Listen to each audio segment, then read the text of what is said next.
Meus amigos, meus irmãos, o Centro Espiritual Universalista, o CEL da LBV, unifica neste final de ciclo todos os ensinamentos de Jesus em espírito e verdade, mas à luz do novo mandamento. Nenhum sectarismo, nenhum ecletismo, nenhum hibridismo, porque a verdade não é híbrida, não é sincrética, não é eclética, não é sectária.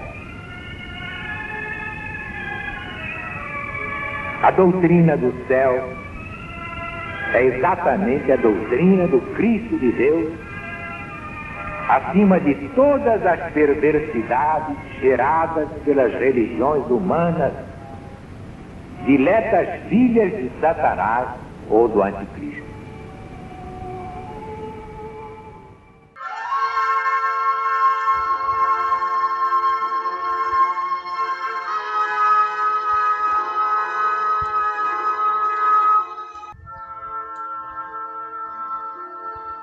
Doutrina do céu, Espírito da verdade, Alziro Zarur responde. A lição de hoje é Deus e a Vida Universal, 14, publicada no jornal Gazeta de Notícias, no dia 30 de abril de 1970.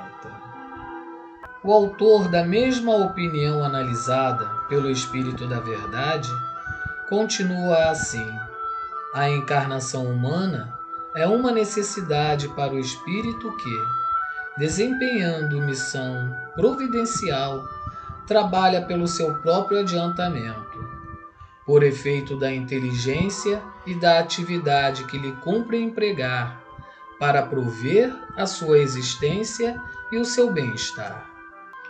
Mas a encarnação humana se torna um castigo quando o espírito, por não ter feito o que devia, se vê constrangido a recomeçar a tarefa e multiplica suas vidas corporais, penosas por culpa sua.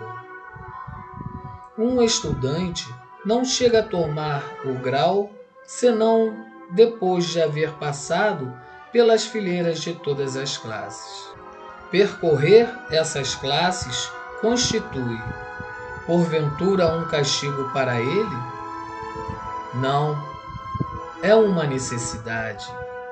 Se, porém, por preguiça, o estudante é obrigado a permanecer nelas o dobro do tempo, aí está o castigo. Poder livrar-se de algumas, ao contrário, representa bastante mérito.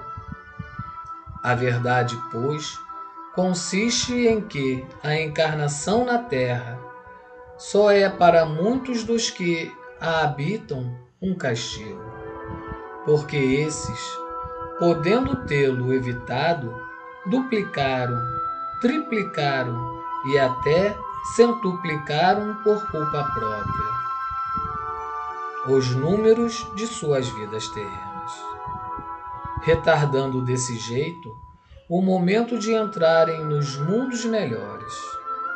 Assim é errôneo admitir, em princípio, a encarnação humana como um castigo.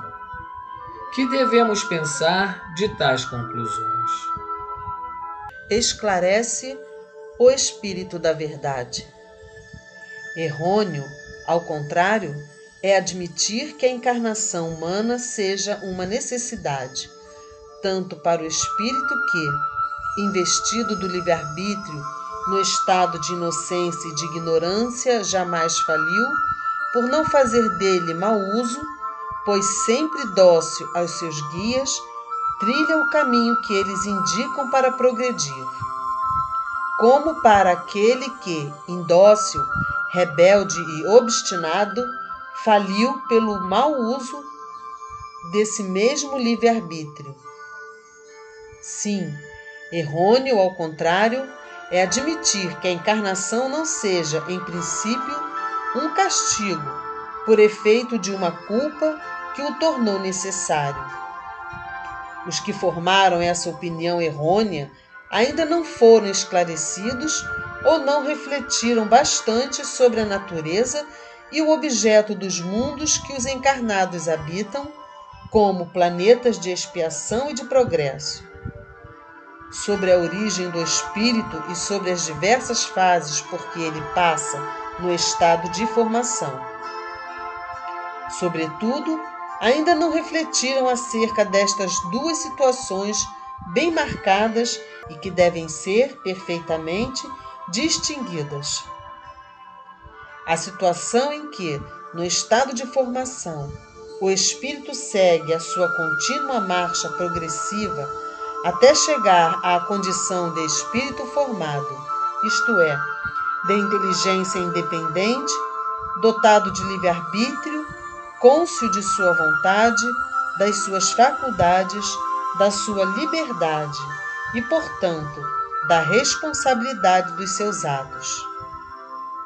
E a situação em que, como espírito formado, ele se encontra no estado de inocência e de ignorância, podendo ou usar o livre-arbítrio no sentido de trilhar constantemente o caminho que lhe é indicado para progredir, ou fazer mau uso dele, sob a influência do orgulho, da presunção, da inveja, e se tornar, por isso mesmo, indócil, culposo, revoltado, podendo, em suma, falir ou não falir. A encarnação é uma necessidade para o espírito no estado de formação. É indispensável ao seu progresso, ao seu desenvolvimento como meio de lhe proporcionar e ampliar gradualmente a consciência de ser, o que ele não conseguirá senão pelo contato com a matéria. É a união desses dois princípios que dá lugar ao desenvolvimento intelectual.